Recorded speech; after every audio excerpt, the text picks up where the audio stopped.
الحمد لله الحنان المنان الذي خلق الإنسان وعلمه البيان والصلاة والسلام على رسوله سيد الإنس والجان وعلى آله وأصحابه ذوي الخير والإحسان أما بعد فأعوذ بالله من الشيطان الرجيم بسم الله الرحمن الرحيم ألا إن أولياء الله لا خوف عليهم ولا هم يحزنون الذين آمنوا وكانوا يتقون لهم البشرى في الحياة الدنيا وفي الآخرة لا تبديل لكلمات الله ذلك هو الفوز العظيم صدق الله مولانا العظيم وبلغنا رسوله النبي الأمين المتين المختار الكريم ونحن على ذلك من الشاهدين والشاكرين والحمد لله رب العالمين۔ بارگاہ رسالت معاب صلی اللہ تعالیٰ علیہ وسلم میں درود پاک کا ہدیہ پیش کریں۔ اللہم صلی علی سیدنا و مولانا محمد معدن الجود والکرم وآلہ واصحابہ الکرام وابنہ الکریم وبارک وسلم صلاة دائمة سرمدا ابدا۔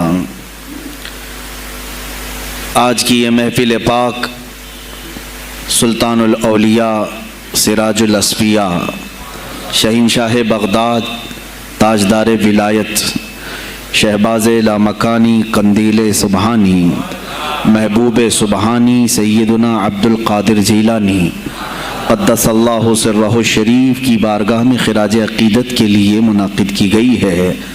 اس دربار میں میں اپنی گفتگو سے پہلے ان کے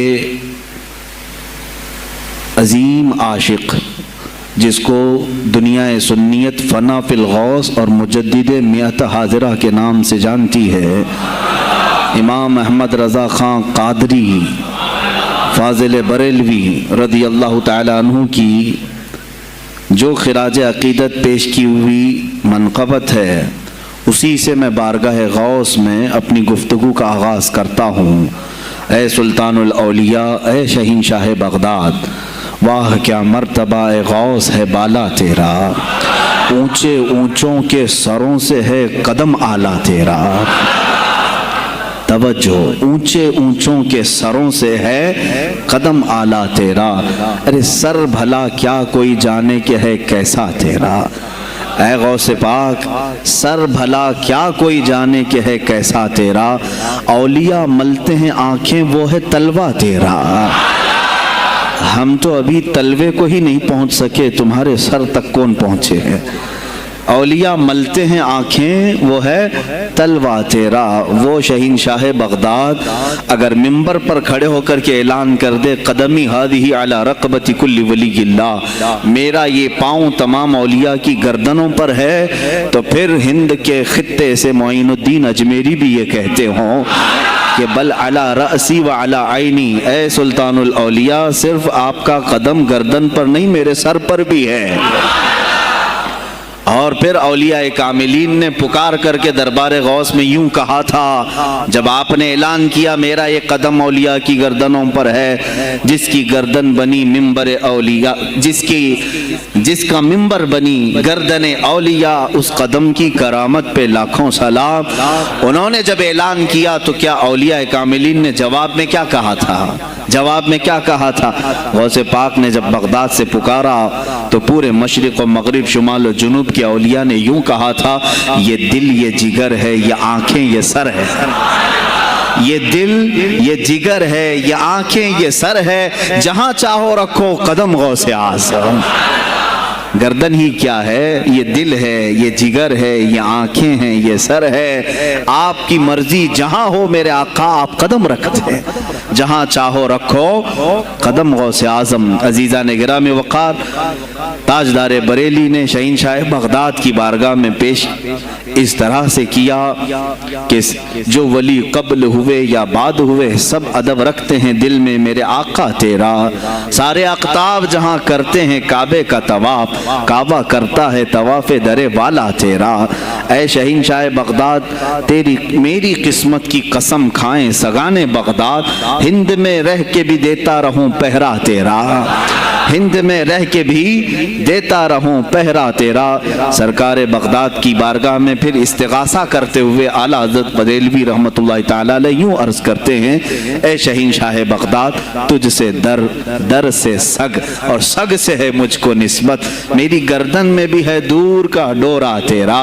اس نشانی کے جو سگ ہیں نہیں مارے جاتے، جس کی گردن میں قادری پٹا ہو، جس کی نسبت سلسلہ قادریہ سے ہو گئی ہو، اس کے لیے اعلیٰ حضرت بریلوی فرماتے ہیں اس نشانی کے جو سگ ہیں، ہم کتا پاک ہیں شہنشاہ بغداد کے، اس نشانی کے جو سگ ہیں نہیں مارے جاتے، حشر تک میرے گلے میں رہے پٹا تیرا۔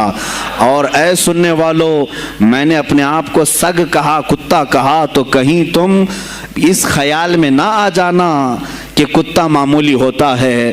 آگے اعلیٰ حضرت نے اس کا بھی سوایہ کر دیا، کیا دبے جس پہ حمایت کا ہو پنجہ تیرا، کیا دبے جس پہ حمایت کا ہو پنجہ تیرا۔ ارے شیر کو خطرے میں لاتا نہیں کتا تیرا، شیر کی تک پرواہ نہیں کرتا غوث پاک کا کتا۔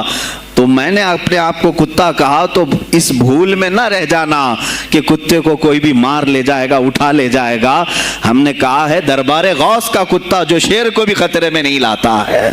عزیزان گرامی وقار، بارگاہ غوث میں جو جھوم کر کے اشعار امام احمد رضا خان فاضل بریلوی رحمۃ اللہ تعالیٰ علیہ نے بیان کیے ہیں، وہی ہماری گفتگو کا خلاصہ بھی ہیں۔ سرکار بغداد سیدنا عبد القادر جیلانی رضی اللہ تعالیٰ عنہ، یقیناً آپ کے ولی کامل ہونے پر تقریباً پوری امت کا اتفاق ہے۔ اتفاق کا مطلب صرف بریلویوں کا نہیں، دیوبندی بھی مانتے ہیں، اہل حدیث بھی مانتے ہیں، شیعہ بھی مانتے ہیں۔ غوث پاک رضی اللہ تعالیٰ عنہ کی ولایت سے ان میں سے کسی کا انکار نہیں۔ آج بھی بغداد میں جائیں، لنگر بٹ رہا ہوتا ہے، شیعہ بھی کھا رہے ہیں۔ غوث پاک رضی اللہ تعالیٰ عنہ کا لنگر آج بھی بٹ رہا ہے۔ بغداد کی وہ ایک ایسی بارگاہ ہے جہاں سنی اور شیعہ دونوں ہیں، دونوں تسلیم کرتے ہیں ان کی ولایت کو۔ اب رہے بات اہل حدیث کی یا دیوبند کی، ان کی کتابیں اٹھاؤ تو پتہ چل جائے گا کہ غوث پاک کے متعلق انہوں نے کیا کیا نہیں لکھا۔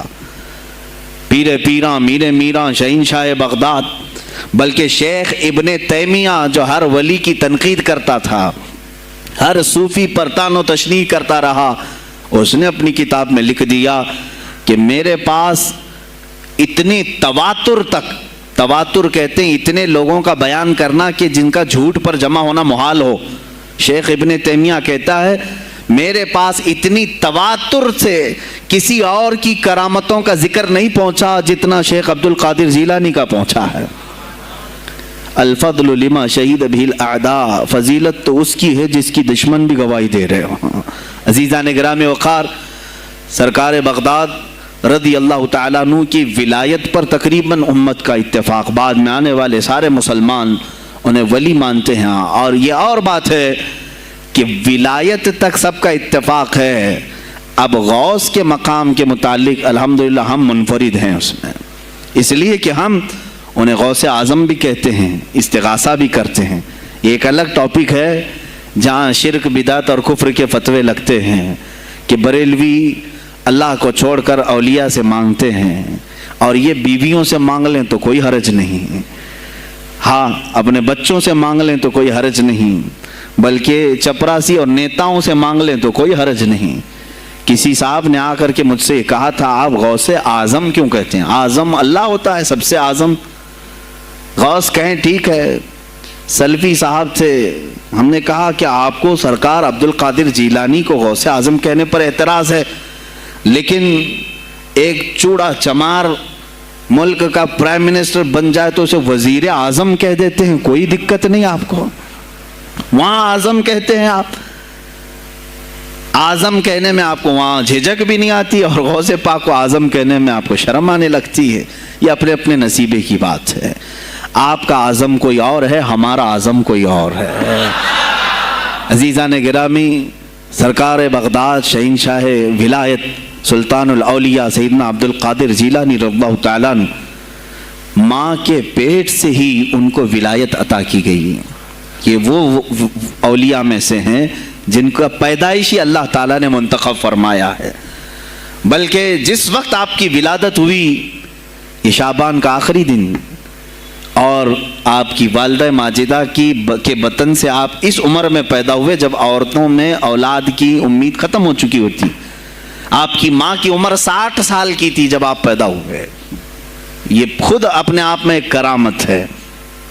اور سرکار بغداد رضی اللہ تعالیٰ عنہ جب جیلان میں پیدا ہوئے تو آپ کا معمول تو دیکھیں، آپ کی ماں خود بتاتی ہیں دوسرے سال غالباً لوگوں کو چاند میں شک ہو گیا، 29 کا چاند نظر آیا کہ نہیں آیا.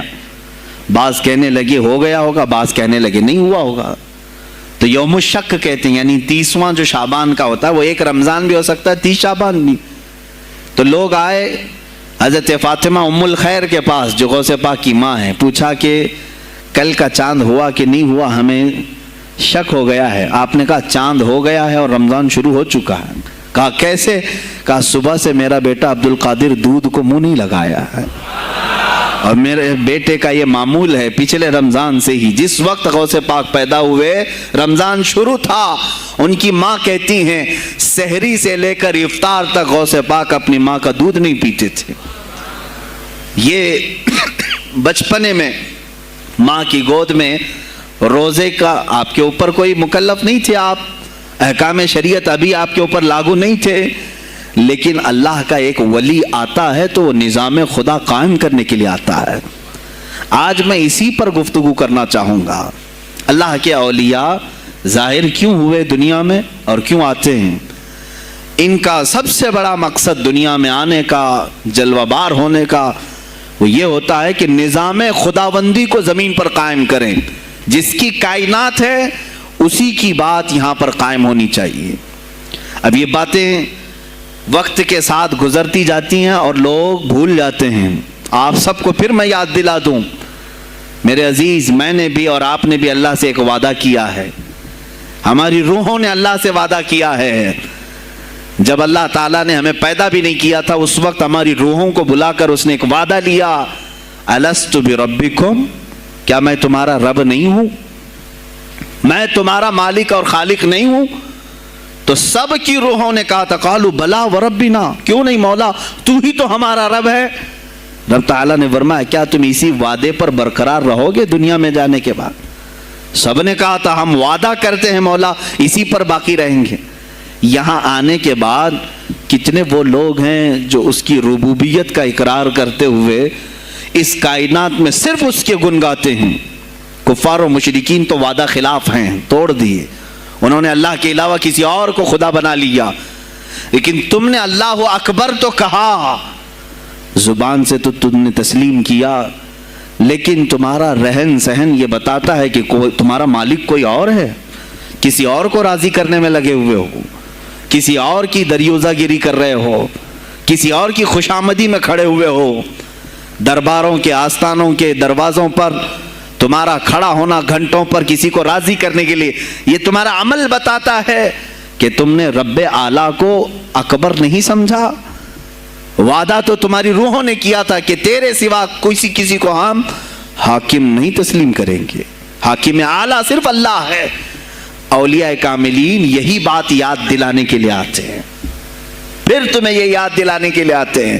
اور جس شان سے وہ دنیا میں آتے ہیں بچپن سے ہی ان کے حالات ایسے ہوتے ہیں کہ شریعت طاہرہ کی پابندی ان کے ہر قول و عمل میں نظر آتی ہے، ہر قول و عمل میں. اس لیے کہ ہم جس کی زمین پر ہیں اور جس کی آسمان کے نیچے ہیں، بات ہوگی تو صرف اسی کی ہوگی، بات ہوگی تو صرف اسی کی ہوگی. مجھے ایک بات یاد آتی ہے، سرکار مفتی اعظم ہند رحمۃ اللہ تعالیٰ علیہ، آپ کے سامنے کوئی صاحب تقریر کر رہے تھے، یہ زمین سب کی ہے، ان کی بھی ہے، ان کی بھی ہے، ان کی بھی ہے. آپ نے کہا چپ رہو، زمین اللہ کی ہے اور صرف اللہ کا نام ہو. یہ سب کی ہمت نہیں بولنے کی. زمین اللہ کی ہے اور اللہ ہی کا یہاں پر اللہ ہی کی بولی بولی جائے، اسی کے لیے زیب دیتا ہے. جس کے گھر میں رہ رہے ہو اسی کی بات کرو. عزیزان گرامی وقار، سرکار بغداد، ان کی کرامات اپنی جگہ پر، لیکن ان کی زندگی کے کچھ اہم گوشے میں لے کر آج حاضر ہوں. آج ہمارے حالات کے اعتبار سے بھی ضرورت ہے اس کی. جب آپ پروان چڑھتے رہے اپنی ماں کی گود میں، بہت جلدی آپ کے والد گرامی کا انتقال ہو گیا.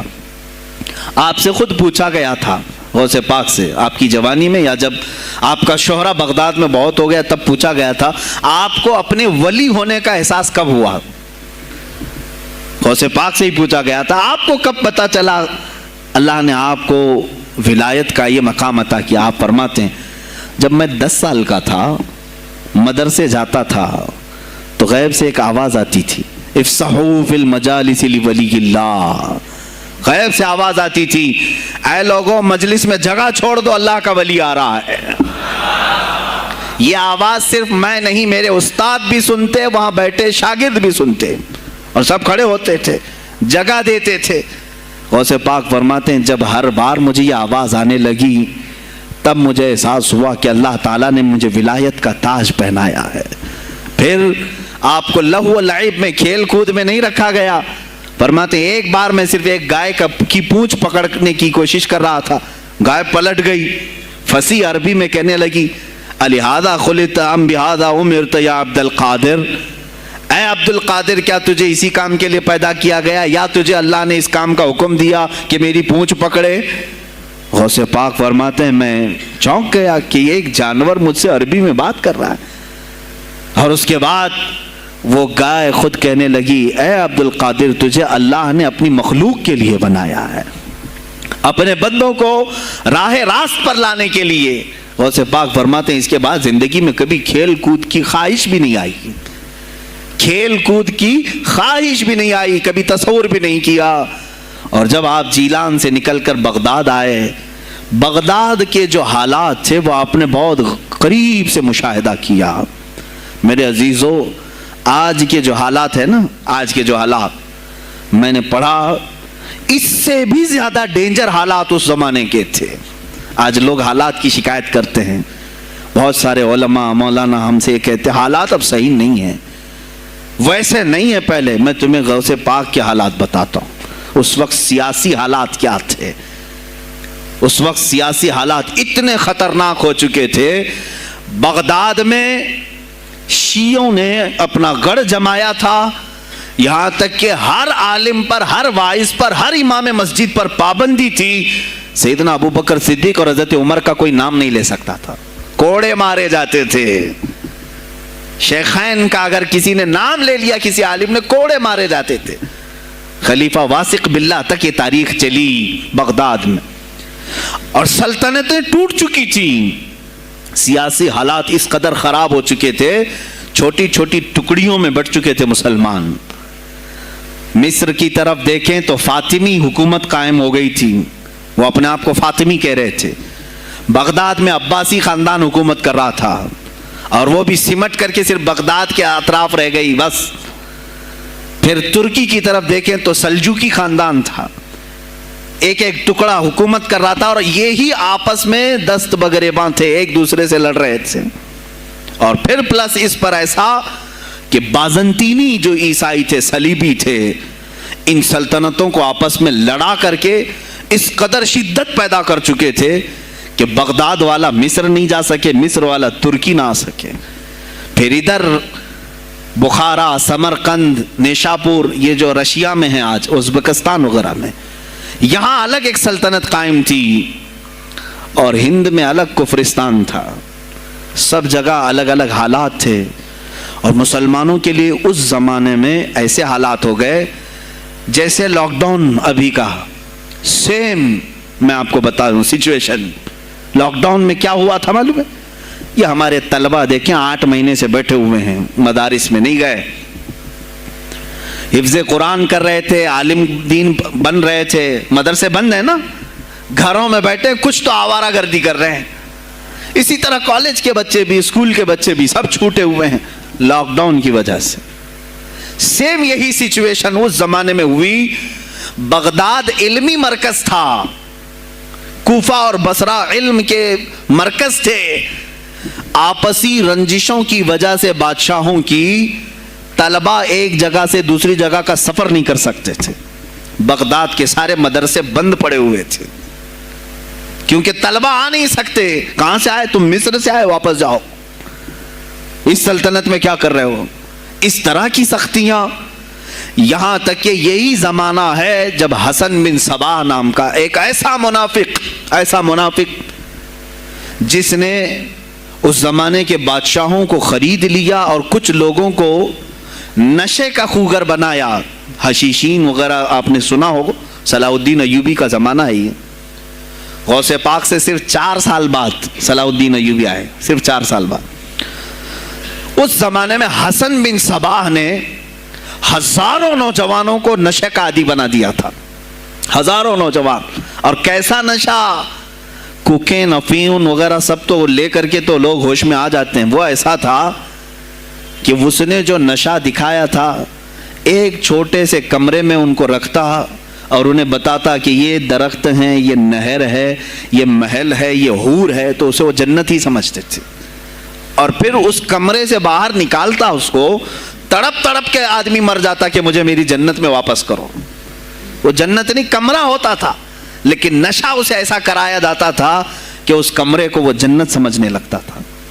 اور ان نوجوانوں سے کیا کرایا جاتا تھا, ان کو نشے کا عادی بنا کر کے باہر نکالا جاتا, انہیں ٹارگٹ دیا جاتا, فلاں مجلس میں جاؤ, فلاں خلیفہ کو قتل کرو, فلاں وزیر کو مارو, فلاں سپاہیوں کو مارو, فلاں عالم دین کا قتل کرو. اور وہ اپنا ٹارگٹ پورا کر کے آتے, اس لیے کہ انہیں نشہ چاہیے تھا. وہ 1 دن 2 دن سے زیادہ اس نشے کے بغیر رہ نہیں پاتے ہیں. وہ اپنا ٹارگٹ کرنے کے لیے اپنی جان بھی جوخم میں ڈالتے ہیں. اس طرح کے کئی حملے خلفاء پر کرائے حسن بن صباح نے. اور جانتے ہیں, میں نے آج تاریخ دیکھی, حسن بن صباح نے علماء اہل سنت کو, اس زمانے کے 40,000 علماء کو قتل کرایا. یہ وہ زمانہ تھا جب بغداد کا حال یہ تھا کہ نشہ زیادہ ہو چکا تھا, علم دین کے مراکز بند ہو رہے تھے, اور علماء بولنے میں ہچکچا رہے تھے, ڈر رہے تھے, اور سلطنتیں آپس میں ایک دوسرے سے ٹکرا رہی تھیں. جو خلیفہ بیٹھتا وہ نہایت عیاش قسم کا خلیفہ آتا تھا. اکثر خلیفہ عیاش آئے, ان کے حریم میں, ان کے حرم خانے میں, یعنی ان کے محل میں 40 عورتیں ہوا کرتی تھیں جن کے ساتھ وہ وطی کرتے, جمع کرتے. جبکہ وہ مسلمان خلیفہ, ایک بادشاہ کے لیے چاہے کوئی بھی ہو 4 سے زیادہ کی اجازت ہے, 40 کنیزاؤں کے ساتھ وہ زندگی گزار رہے ہوتے. اس میں عیسائی بھی ہوتی, یہودی بھی ہوتی, سب قسم کی ہوتی. یہ خلفاء کا حال تھا. تم کیا کہہ رہے ہو ہمارے زمانے کو؟ ارے حالات برے ہیں, حالات برے ہیں. ابھی اور میں بتاؤں کتنے برے حالات اس زمانے میں تھے. علماء کو کوڑے مارے جاتے تھے اگر بولے. ارے شیخین کا نام لینے پر پابندی بغداد میں لگ گئی ہو, اس سے بڑا اور ظلم کیا ہو سکتا ہے؟ سیدنا ابو بکر صدیق, حضرت عمر کا نام لینے پر کوڑے مارنے لگائے جاتے. ایسے حالات میں شہنشاہ بغداد سیدنا عبد القادر جیلانی بغداد آئے ہیں جب آپ کی عمر صرف 18 سال کی تھی. 18 سال کی جوانی میں آپ نے ملاحظہ کیا, حالات کو دیکھا, تعلیم حاصل کی بڑے بڑے اساتذہ سے. آپ کے اساتذہ فقہ میں الگ ہیں, حدیث میں الگ ہیں, تفسیر میں الگ ہیں, علم کلام میں, کئی علوم و فنون پہ آپ نے مہارت حاصل کی. اس کے بعد حالات دیکھ کر کے آپ نے کیا کہا, یہ اب یہاں سے میں ہر ایک عالم دین کے لیے بشمول من میرے لیے نصیحت سمجھتا ہوں, غور سے سن لیں. غوث پاک رضی اللہ تعالیٰ عنہ کی زندگی میں ایک موڑ ایسا آیا, اور شاید میں نے بھی کبھی کئی مرتبہ اس طرح سوچا ہے, میں کمپیئر نہیں کر رہا ہوں, لیکن سنیں, حالات کو دیکھ کر کے غوث پاک نے جنگل کا رخ اختیار کر لیا. کیا لینا دینا ہے اس دنیا سے؟ اور آپ خود فرماتے ہیں کہ میرے دل میں یہ ارادہ تھا, نہ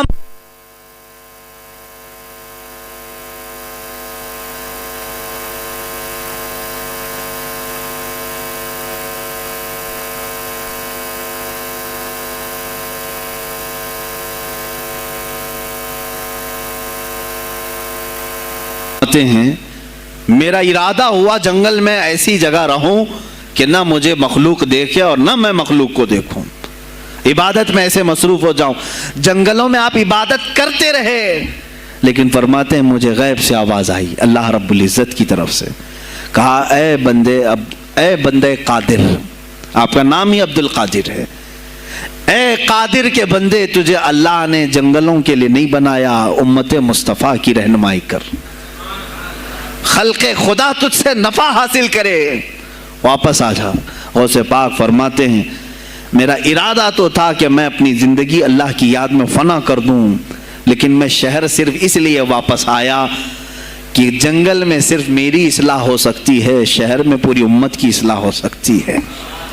علماء کے لیے یہی آج نصیحت ہے، تم چاہے تو گدی نشین بن جاؤ، سجادہ نشین بن جاؤ، جھولی نشین بن جاؤ، جنگل نشین بن جاؤ، ہو سکتا ہے تمہارے اپنے فائدے کے لیے تم سوچ سکتے ہو۔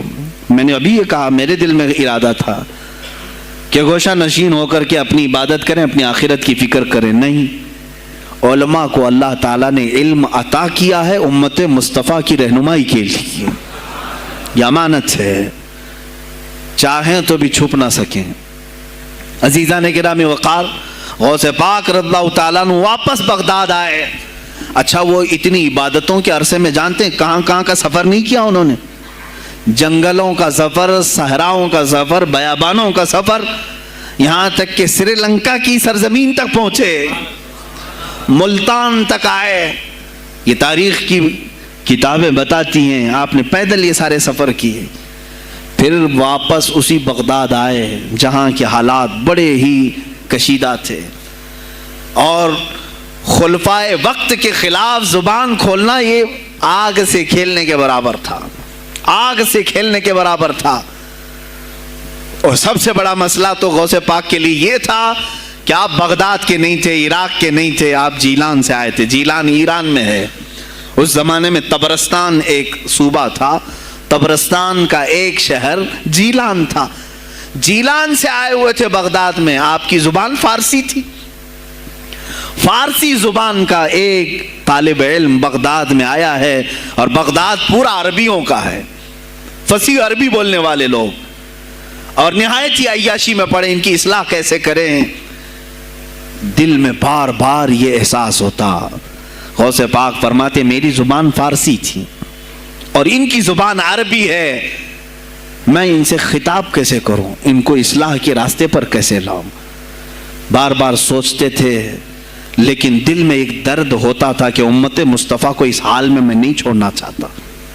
ایک دن ایک مسجد میں غمگین حالت میں سوئے، ظہر کا وقت تھا، نماز پڑھ کر کے آپ آرام کر رہے ہیں، اور جیسی آنکھ بند ہوئی سرور کائنات صلی اللہ علیہ وسلم تشریف لائے۔ پوچھا عبد القادر کیوں غمگین ہے میرے بیٹے؟ کہا کہ یا رسول اللہ صلی اللہ علیہ وسلم زبان میری عجمی ہے، فارسی، میں عربیوں کے بیچ بیٹھا ہوں، اصلاح کرنے کی کوشش کرتا ہوں، لیکن مجھے یہ عجمی سمجھیں گے۔ اللہ کے نبی صلی اللہ علیہ وسلم نے فرمایا تو اپنا منہ کھول۔ آپ نے منہ کھولا، حضور پاک نے اپنا لعاب پاک ڈالا، دوسری بار ڈالا، تیسری بار ڈالا، چوتھی بار ڈالا، پانچویں، چھٹی، 7 مرتبہ حضور پاک نے اپنا لعاب پاک دیا اور کہا عبد القادر اب اٹھ اور بیان کرو۔ فرماتے ہیں خواب میں نے حضور اکرم صلی اللہ علیہ وسلم کا لعاب پاک لیا، تھوڑی ہی دیر گزری تھی، میرے خواب میں ہی میرے جد کریم مولا کائنات علی مرتضیٰ تشریف لائے۔ کہا پھر وہی سوال کیا عبد القادر کیوں نہیں بیان کرتے؟ کہا میں فارسی النسل، فارسی ہوں اور عربیوں کے بیچ میں ہوں۔ انہوں نے کہا تو اپنا منہ کھول۔ باب العلم، باب مدینۃ العلم، علی کرم اللہ وجہہ الکریم اپنا لعاب پاک ڈالتے ہیں، 1 بار، 2 بار، 3 بار، 4 بار، 5 بار، 6 بار، بس کیا۔ غوث پاک نے کہا نانا جان نے مجھے 7 مرتبہ پلایا، آپ نے 6 مرتبہ۔ علی کرم اللہ وجہہ الکریم فرماتے ہیں میں برابری تو نہیں کر سکتا، وہ رسول کائنات ہیں۔ عزیزان گرامی وقار، غوث پاک فرماتے ہیں پھر میری آنکھ کھلی، اور اسی جامع مسجد میں جب میں کھڑا ہوا اور خطاب کے لیے لوگوں کو پکارا تو دیکھا ادھر سے بھی مخلوق آ رہی ہے، ادھر سے بھی آ رہی ہے، سامنے سے بھی آ رہی ہے، مجمع اتنا کثیر کہ تل دھرنے کی جگہ مسجد میں نہیں تھی۔ اور جب آپ کا خطاب ختم ہونے کو تھا